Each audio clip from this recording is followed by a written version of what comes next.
Oi pessoals, tudo bem? Meu nome é Justin. Hello guys, welcome back to our channel. My name is Justin. This is part 2 of the I-129F packet form. In this video, I'm going to walk you guys through the proof of relationship and proof of communication. So I'm about to share my screen right now. Make sure you guys pay attention. And also, if you haven't seen part 1 of this video, go back and watch part 1 of this video. It's very, very helpful. But here you go. I'm about to share my screen right now. Welcome back to part 2 of the I-129F packet. So where I stopped off was the proof of relationship. And this is my cover letter. I stopped right here. You can go back and check out part 1. But basically, we're going to talk about, the proof of relationship. But before I get into that, I want to give you guys a little bit of information. So for the proof of information, that you met in person with your fiance for the past 2 years and that you have an ongoing relationship. So my advice to you guys to make sure you send as much as items as possible. And I'll go through more of that in detail in a second.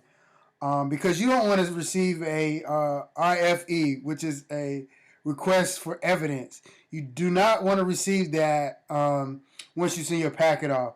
So you send as much as you guys can, as much as information as you can about your relationship in the past 2 years. So I'm going to start off with talking about photos showing proof of us meeting. I actually don't have that because I actually went to like CVS and Walgreens and printed off photos, and I typed our name, the dates, and where we was for each photo. I think I maybe did like 8 to 10 photos of us together and me with her family. Breaking in the name, who was in the photos, and the location of where we was, and the date. I made sure I include that. That's very helpful, for showing proof that you guys actually met in person. So make sure you do that. And basically what I did is I wrote down what where we was, the locations, and the date on a Word document. I printed off. I went to Walgreens or CVS, any place where you can print photos. I got an actual physical copy of the photo, and I basically taped it on the paper. So you guys can do the same thing if you want to. Get creative with it, whatever you want to do, but make sure you provide some proof of photos of you guys meeting in person. Also, you want to make sure you include copies of airline tickets, train passes, itineraries, hotel receipts, passport stamps, anything that shows proof that you went to that country to visit your fiance. Anything you got, boarding passes. As much as evidence that you can provide. Also, I would like either write on it, the copy of that you make of it, either write on it some notes or some dates and locations, or you can put like a sticky note stating what it is, the date, and stuff like that. But it's obvious for like your flight attendant, your flights and your Airbnbs and all that stuff. That has the dates on it once you download and print that off. So you don't have to worry about that for that stuff. But I'm talking about anything that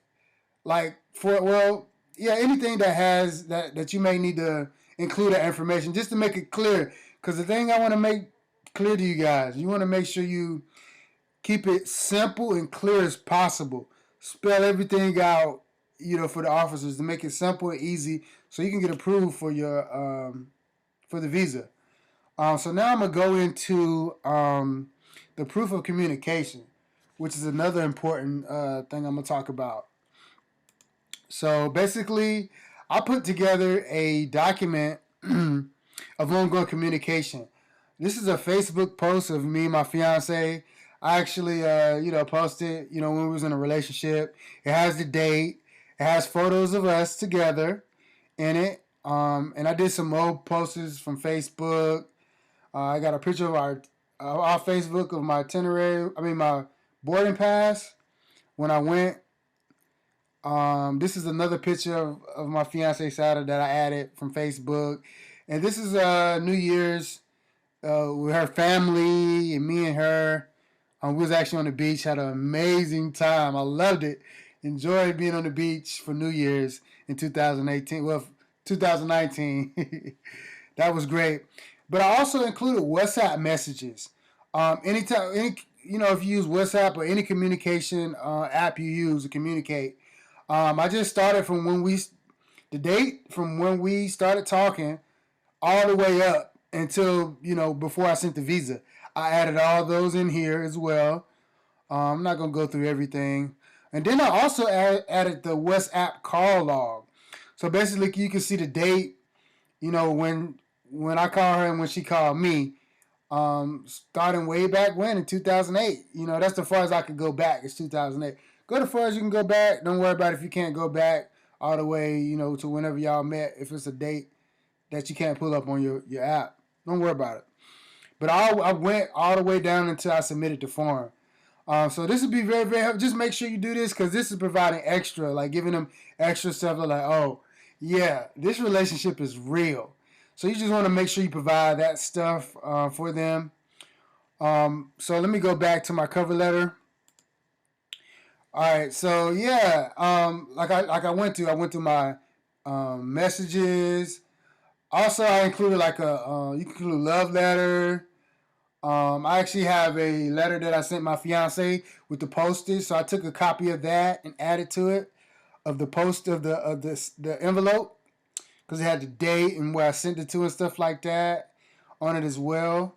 So make sure you guys do that as well. I give them more than what they asked for because the last two things I didn't have to add, like our story, is another thing I added. You don't have to add this, but I did it because I wanted to prove that this relationship is official, it's real, and I wanted to get approved for the K1 visa. So I'm gonna pull up the document that I put together of our story.